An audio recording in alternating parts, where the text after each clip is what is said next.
तो नमस्कार, आदाब, सत श्री अकाल, राम राम, खम्मा गणी दोस्तों। मैं रजनी स्वागत करती हूँ आपका हमारे चैनल द सक्सेस में। तो दोस्तों वैसे तो आज संडे है, तो आज के इंटरव्यू नहीं है कोई, और कल के 2-3 इंटरव्यू तो शायद मैंने आपके साथ डिस्कस कर दिए थे। तो बहुत सारे लोगों के इंटरव्यू तो हो चुके हैं, अब मुश्किल से शायद 500 बच्चों के इंटरव्यू बचे होंगे। तो इंटरव्यू भी कम हो गए हैं, तो आप लोग सोच रहे होंगे कि वीडियोज़ कम आ रहे हैं, बिकॉज इंटरव्यू कम हो गए हैं। तो आज का जो बोर्ड है ये कल का ही मतलब इंटरव्यू होगा, इन्होंने नहीं लिखी है डेट वगैरह। सर भूपेंद्र यादव सर जो हमारे आरपीएससी के चेयरमैन हैं, उनका इनका बोर्ड था। सबसे पहले पूछा गया, भूपेंद्र सर हमेशा पूछते हैं कैसे आए, कब आए। How will your train candidate for interview. How will your train candidate, you train या your train candidate for interview. और what is GST failures and achievements पूछा इनसे, शायद इनका कॉमर्स बैकग्राउंड होगा, इनसे इसलिए ऐसे क्वेश्चन पूछे जा रहे हैं। कौन से इंस्टीट्यूशन को टैक्स के नेट में लाया जाए और क्यों।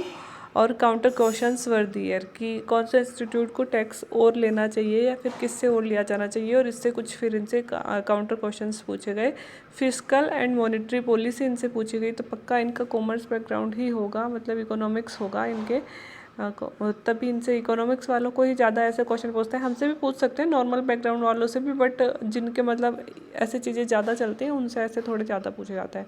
Petrol diesel prices issue and what are the taxes, है ना, कि ये क्वेश्चन तो मतलब हमसे भी बना था, शायद किसी से पूछा भी गया था कि पेट्रोल के प्राइजेस इतने क्यों बढ़ रहे हैं, क्योंकि आज तक के हायर प्राइजेस पे पेट्रोल जा रहा है, और पेट्रोल के प्राइजेस में कौन कौन सा टैक्स लगता है ये भी पूछा गया था। ठीक है, क्या आप जस्टिफाई करते हैं इतने हाई टैक्स रेट को पेट्रोल डीजल पर। तो दोस्तों क्योंकि हमें सरकार के विपक्ष में इतना ज़्यादा बोलना नहीं चाहिए, थोड़ा बहुत तो अपना पक्ष रख सकते हैं पर ज़्यादा नहीं बोलना चाहिए। तो क्योंकि केंद्र सरकार बहुत ज़्यादा हाई टैक्स लगा रही है, इसलिए पेट्रोल के प्राइजेस बढ़ रहे हैं। अंतर्राष्ट्रीय मार्केट में इतने नहीं हैं प्राइजेस, लेकिन अब इन्होंने किस तरह से एक्सप्लेन किया वो तो यही जाने, बट हम ज़्यादा भी नहीं केंद्र सरकार के विपक्ष में बोल सकते हैं, ऐसे मतलब बिल्कुल ही गलत नहीं बता सकते हैं। Income tax revenue as versus corporate tax revenue whichever is high, मतलब इनकम टैक्स रेवेन्यू या फिर कॉर्पोरेट टैक्स रेवेन्यू, इनमें से कौन सा ज़्यादा है। आप लोगों की मदद कैसे करते हैं, हॉबी इनकी होगी हेल्पिंग नेचर टाइप, तो इससे पूछा गया लोगों की मदद कैसे करते हैं। आरएएस ऑफिसर में क्या क्वालिटीज़ होने चाहिए, तो ये तो बेसिक क्वेश्चन है, पूछा ही जाता है। दयानंद सारस्वत जी का अजमेर से क्या रिलेशन है और उनकी स्मृति में यहाँ पे क्या बना हुआ है। तो दोस्तों इस बार के इंटरव्यू में तो फिर भी इन पे कम जोर दिया गया है, नहीं तो दयानंद सरस्वती जी, विवेकानंद जी, इनसे बहुत क्वेश्चन बन रहे थे। इस बार तो फिर भी कम है, लेकिन ये अजमेर से बिलोंग करते होंगे, इसलिए इनसे अजमेर के बारे में ये सब पूछा गया। टैगोर वर्सेस गांधी, अब तक तो अंबेडकर वर्सेस गांधी कंपेयर करवा रहे थे, आज भूपेंद्र सर वाले बोर्ड में टैगोर वर्सेस गांधी करवाया गया। तो अच्छा क्वेश्चन है, दोनों ही महान पर्सनालिटी थे, ज्ञाता थे, लेकिन टैगोर का थोड़ा सा साहित्यिक नॉलेज ज़्यादा था, गांधी जी का इतना नहीं था। टैगोर का लोगों से जुड़ाव था, उन्होंने भी वेलफेयर के कई सारे कार्य कि जैसे विश्व भारती, मतलब उनका जो विश्वविद्यालय था उस ज़माने का, शिक्षा के क्षेत्र में उन्होंने ज़्यादा किया है, और गांधी जी ने स्वतंत्रता प्राप्त करने वाले क्षेत्र में ज़्यादा किया है। ठीक है, और दोनों के ही हम ये भी बोल सकते हैं शुरुआत में अंग्रेज़ों से अच्छे रिलेशन थे। टैगोर जी के तो हमेशा अच्छे ही रहे, बट गांधी जी के बाद में रिलेशन अंग्रेज़ों से ख़राब हो गए थे, अंग्रेज़ों से इतने अच्छे रिलेशन नहीं रहे थे।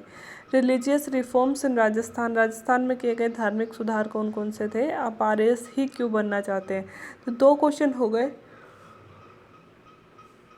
आरएएस में क्या क्वालिटी होनी चाहिए, एक तो ये हो गया, और आप आरएएस ही क्यों बनना चाहते हैं, 2 क्वेश्चन। ये दोस्तों बेसिक क्वेश्चन है, अगर आप भी आरएएस का इंटरव्यू भविष्य में कभी देने वाले हैं तो ऐसे क्वेश्चन थोड़ा सा तैयार कर लीजिएगा।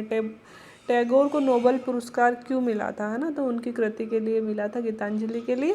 तो ये पूछा गया, गीतांजलि को पढ़ा है क्या आपने, गीतांजलि में क्या है, कौन सी भाषा में लिखी गई है, हिंदी इंग्लिश में लिखी गई होगी आई थिंक गीतांजलि, या बंगाली, इंग्लिश में ही होगी शायद। कौन सी भाषा में लिखी गई है, हिंदी अनुवाद किसने किया, इंग्लिश अनुवाद किसने किया, मतलब इंग्लिश अनुवाद किसने किया, मतलब ये शायद बंगाली में ही लिखी गई होगी, मुझे इतना पता नहीं है। तो आप लोगों को जिसको पता है वो लोग नीचे कमेंट बॉक्स में कमेंट करके बता सकते हैं कि गीतांजलि किस लैंग्वेज में लिखी गई थी, जिसके लिए हमारा पूरे इंडिया का ही नहीं एशिया का पहला नोबेल मिला था साहित्य के क्षेत्र में रविंद्रनाथ टैगोर को, जो हम सब के लिए एक प्राउड की बात है। तो ये था दोस्तों इनका इंटरव्यू, बहुत ही शॉर्ट एंड स्वीट सा इंटरव्यू था, मतलब और भी तो क्वेश्चन 10th-12th कहाँ से कि वो जनरल क्वेश्चन होते हैं, लेकिन कई लोग वो नहीं मेंशन करना चाहते, जो मोस्ट क्वेश्चन होते हैं वही मेंशन करते हैं। तो समझ में तो आ ही गया कि क्या पूछा गया क्या नहीं पूछा गया। तो उम्मीद है दोस्तों आपको ये इंटरव्यू मदद कर रहे होंगे आगे तैयारी करने में, या फिर जो लोग भी आरएएस की तैयारी कर रहे हैं वो अगर कभी कभी बोर हो जाएं पढ़ते पढ़ते, तो ऐसे इंटरव्यूज़ देख सकते हैं कि उनको भी कभी ना कभी तो इंटरव्यू देना ही है अगर आरएएस वाले फील्ड में आप आ रहे हो। और भी बहुत सारे एग्ज़ाम्स ईएन के एफएसओ के जो इंटरव्यू होने वाले हैं उनमें भी ये बहुत मददगार साबित होंगे। तो दोस्तों वीडियो देखने के लिए थैंक यू सो मच। अगर वीडियो अच्छा लगा हो तो like share and subscribe my channel. Thank you.